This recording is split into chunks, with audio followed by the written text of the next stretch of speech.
Welcome back to the On Deck Circle podcast. I am your host, Nick Zaniboni, with my co-host, Jason. Jason, how are you tonight? That's it. I don't want to hear anything else from you. The cold open question of the week is going to be, Jason, you are about to go to a Little League practice. I want you to give me your scouting report on your son. Ready, set, go.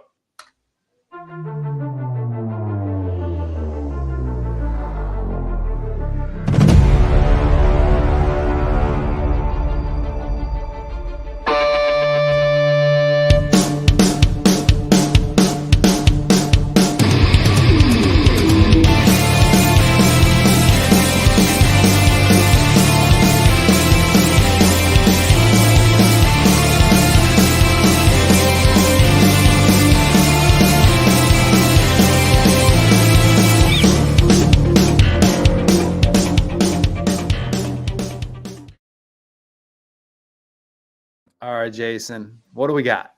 Yeah, that is correct. I don't want to bury the lead too much, but we are having a condensed show tonight.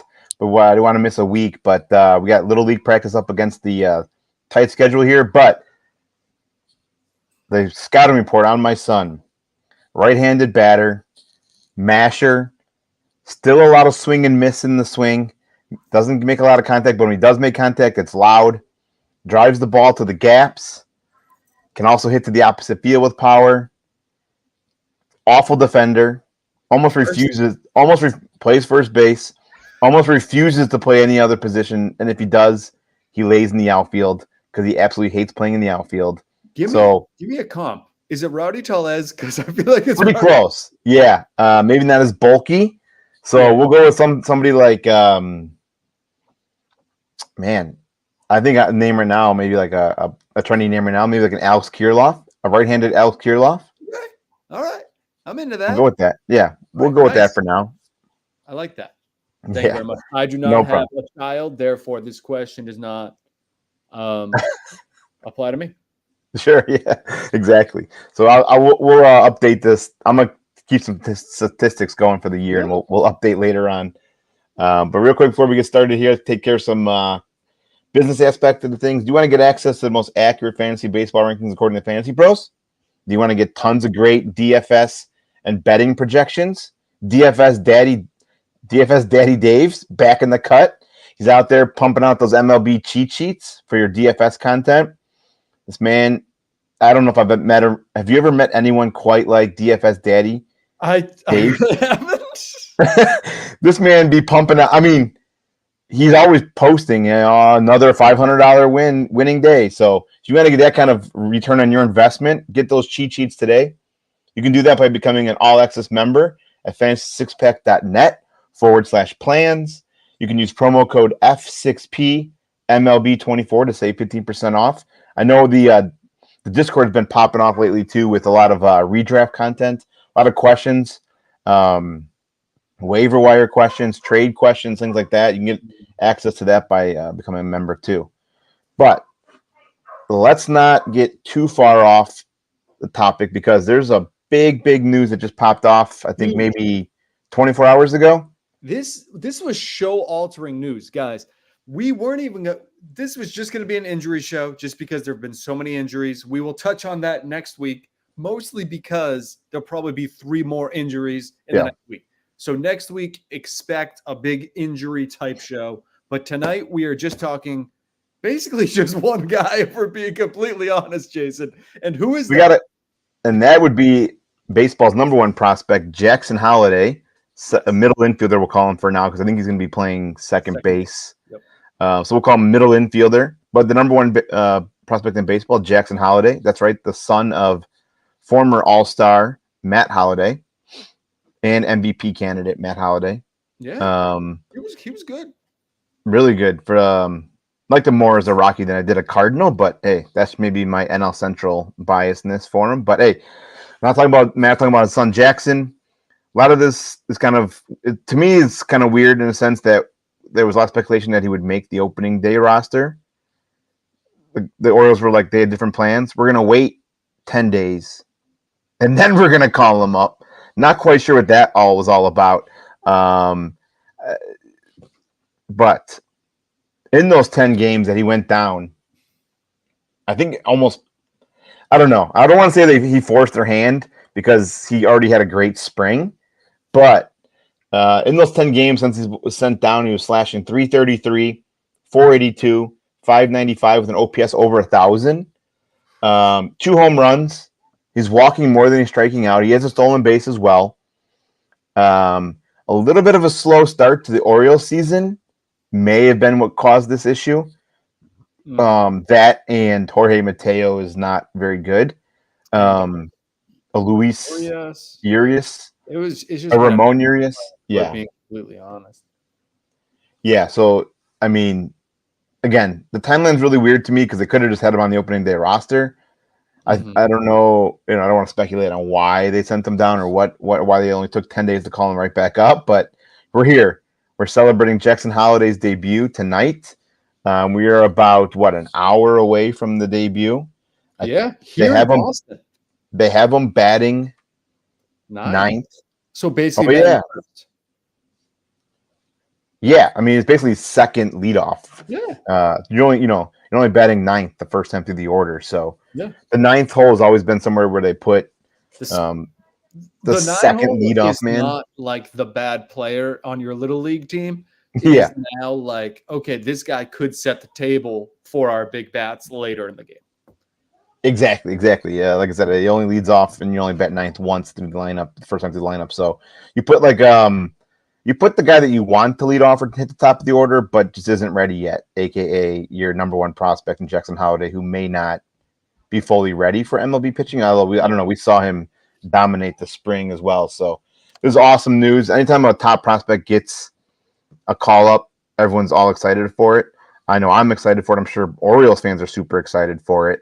I don't know if you saw the video going viral on social media now, where they, the minor league coach breaking the news to him. Almost seemed, to me, he was a little underwhelmed, and almost like he's like, it's about damn time. Yeah, exactly. Like, oh, thanks for nothing for bringing me down here for 10 days, but I'm back to where I should have been. I don't know. It almost looked like it was staged. Like they were like, hey, it wasn't one of the ones where like I'm not saying I get emotional over them. Yeah. But like it wasn't one of the ones where I was like, oh, he's like, this is great. This is like the blue chip number one guy who was probably pissed that he didn't make the team a week ago. Like it was, I mean, great, like happy for him. I'm sure he's happy, but it's not like the story of like the guy getting the call that's like he's worked it. I don't just, it's not one of the cool ones. Yeah, exactly. Looking at them right now. Yeah, they are in Boston tonight. Who's pitching for Baltimore tonight? Or sorry, Boston. For Boston. It's Cutter Crawford. Ooh. Yeah. All right. A little bit of a good matchup there. Yeah, Cutter Crawford's been pretty good so far. I mean, I bet on Jackson Holliday to have two bases this evening. So we'll see. Oh, I like it. Was that a sneak peek to Nick's picks? No, because I will never bet against my team. Okay, gotcha. But yeah, so again, not too much to talk about. Obviously, everyone knows, Jackson Holliday. Everyone was pretty much drafting him. I don't know. I didn't even have time to look. It's been such a hectic 24 hours. Do you know, was he drafted and held in your TGFBI league? He is, yes. In every one of my redrafts, he is drafted. Yeah, and right now, I mean, it's showing why he should have been drafted, because even though he was sent down, and 10 days later, he's back here ready to make a fantasy impact.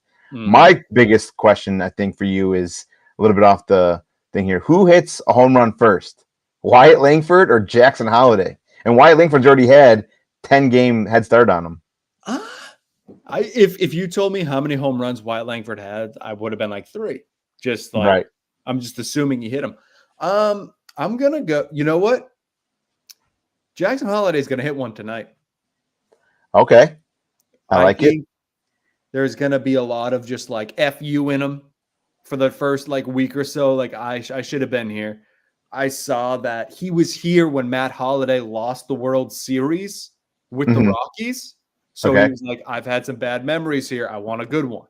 So I'm going to say Jackson Holliday goes deep tonight. I like it. Because like Cody Bradford's not like an overpairing arm. Right. He's fine, but I think Jackson Holliday has faced fine pitching the last like where he's always performed. So I think we're gonna see a dinger tonight. I like it.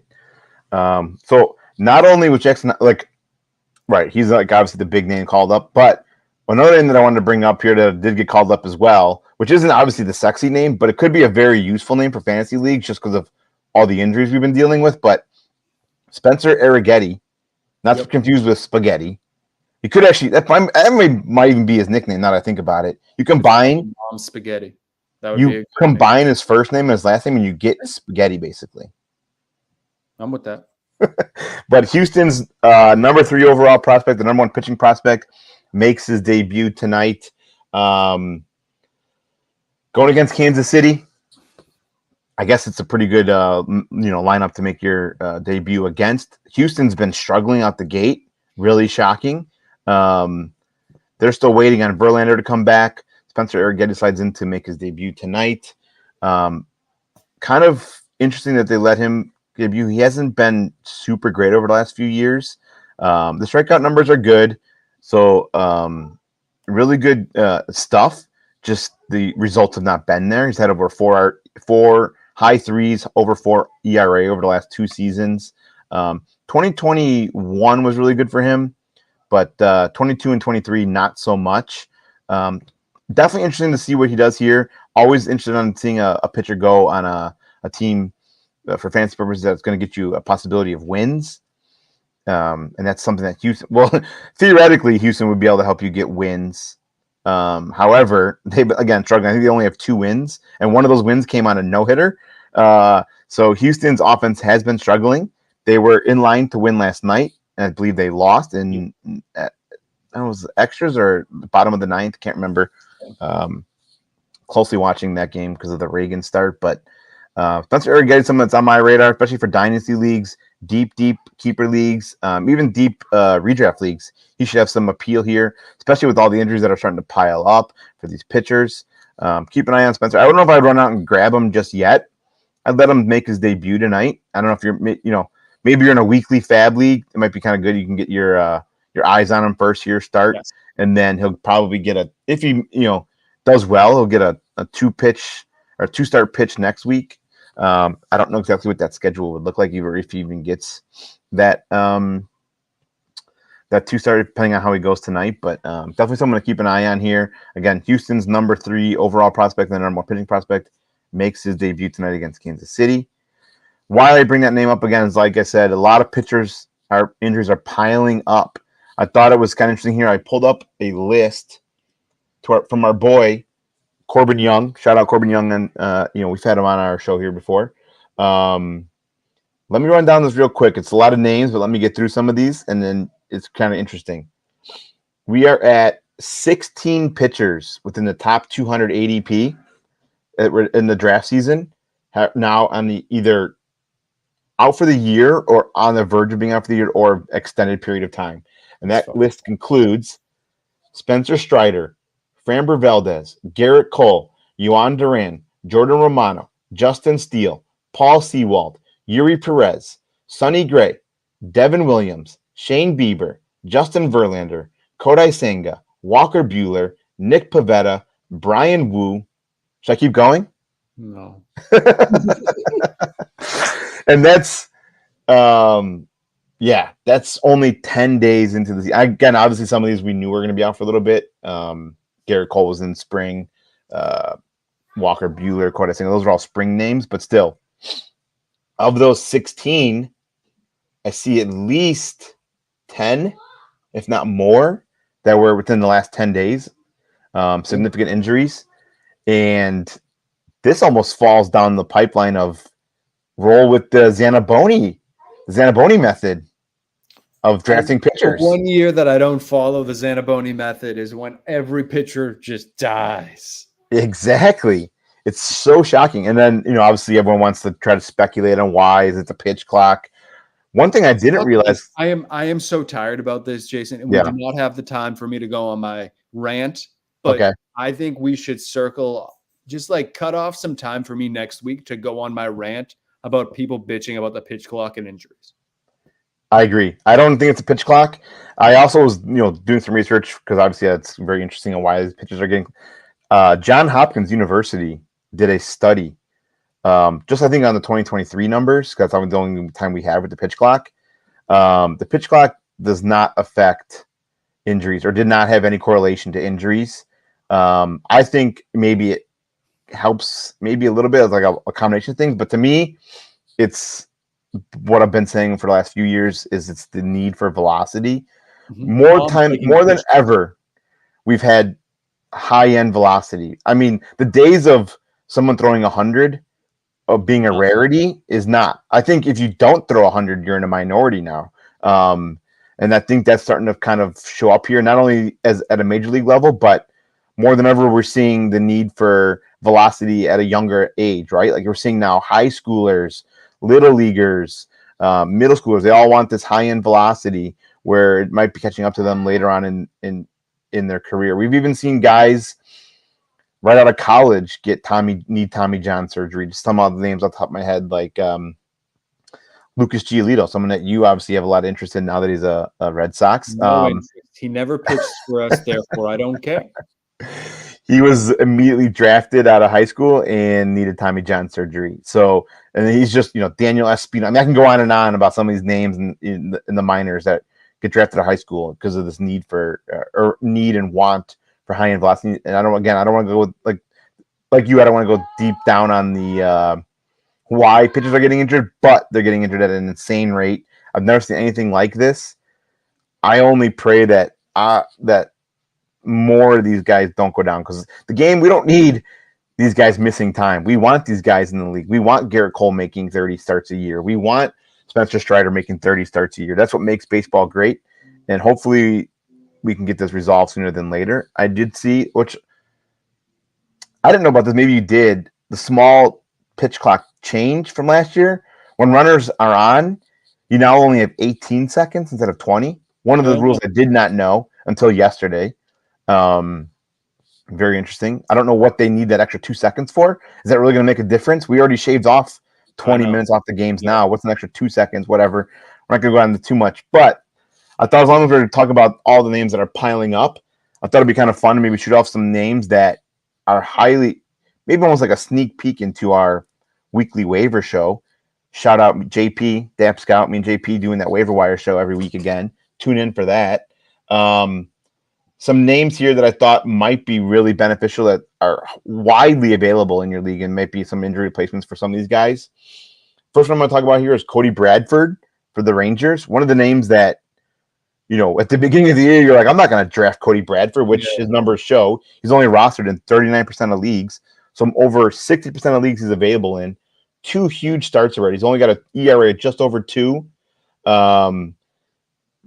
10 Ks in 12 innings. Again, not the sexiest of names or stat lines, but we're already in the first 10 days of the season. We're basically in week 2 for most people's fantasy leagues, and we're needing not 1, not 2. Some teams might even need multiple. It is just I actually picked up Bradford last week. I think it might have been both Nerf and TGFBI because all of my pitchers are fucking hurt. Yep. But these are the names that you need to find. Don't try and replace Spencer Strider. You won't be able to. Yep. You just need to replace the innings. Yeah, exactly. Another name here is Spencer Turnbull, a guy that had been making his name for, I'd always liked when he was on Detroit. Just again, he was on Detroit, so the sexiness was not there, but now he's on Philadelphia. Had 2 really good starts so far. I think he goes again. He might even be pitching tonight or today. I don't remember. It's today or tomorrow. I don't remember, but he's had 2 really good starts again. Not super sexy. 13 strikeouts in 11 innings. He's got a win. He's got a quality start. He's yet to give up an earned run. So only owned in 24% of leagues. That's somebody that I thought was a really interesting name. Another one here.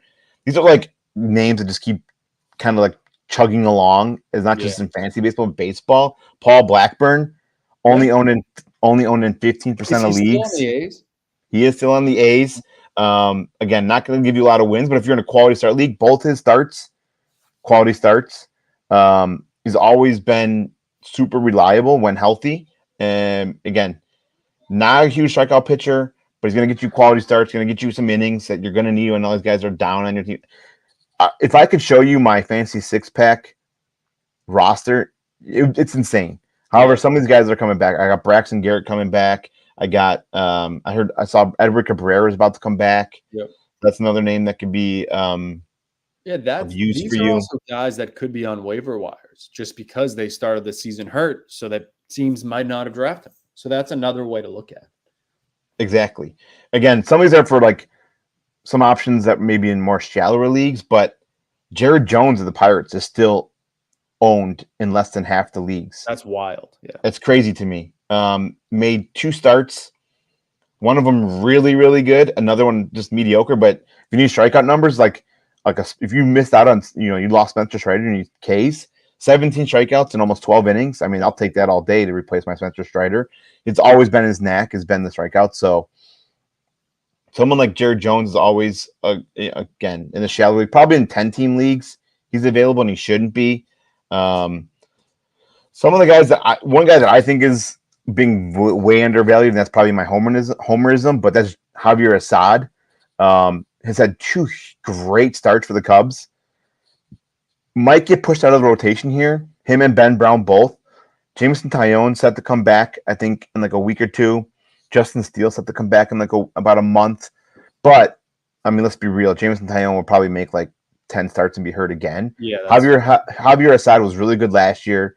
Had a really good start against the Padres. We didn't give up a run. Should have won the game. Cubs lost. They were up 8-0. Lost the game 9-8. That's tough. Especially when I stay up till midnight watching the game. And then you're just getting increasingly more angry as the night goes. And then you're saying, I still have another beer. And you're like, exactly. Yeah. Exactly. On a Monday night. Was at the game, too. Oof. I saw a great snippet. If you would have looked at like the Cubs Twitter timeline, it was like, night's going great. How about you? And it was like them up 8-0. And then the very next tweet was them, Cubs lose 9-8. But one more quick one here, real quick. Again, none of these names is not sexy, but could do some, do a good job filling in. Seth Lugo, now with the Kansas City Royals, probably his 5th team in 5 years. Any of those Kansas City pitchers, honestly, Walker, Lugo, like those are people that could be up there. Brady Singer, I was going to mention because I thought he is shockingly. It must have been after his first start. He must have got tons of ownership. He's up to like 70% right now, which is shocking because I'm not a huge Brady Singer guy. I think he's very, very mid. But Seth Lugo for the Royals. Royals are surprisingly good on offense again. He's somebody that you could reach out for again. And those are some of those names. Again, I would have listed off more, but we're on a little bit of a time crunch, and I want to get to our favorite segment of the night. We also had Down on the Farm ready, but next week we'll bring back Down on the Farm. We'll now have 2 weeks of minor league baseball to talk about. But one real quick question I was going to tell you was like I saw stat too because I was going to bring up just as like a tidbit for Down on the Farm. Heston Kjerstad of Orioles has been on fire, and he doesn't get called up. But Jackson Holliday, who hasn't been not a pushover at all, but how do you feel if you're Kjerstad and you're like, I've literally hit like 7 home runs this last week and I'm still down here? And then don't get me wrong, they have enough outfielders in Baltimore right now, so that's why he's still down there. But I thought that was kind of funny. He's just been on fire in the last like 3 days. They need to trade him or something. Yeah. We need to trade one of those outfielders just because there's too many. And I get they're like, you never know when you'll need them, but like just trade for pitching. Yeah. I mean, Colton Cowser's on the team right now. He made the opening day roster, and he had a great night, I think, last night or Monday night. Yeah, Monday night, I think, when he had like 5 RBIs or something for them crazy. But yeah, that's Down on the Farm. We'll be back next week, and going forward, we'll have a little bit more of some sample sizes from the minor leagues going. But before we get out of here, we got to go. And I don't even know why I've been robbed for the last 2 times, but here we go.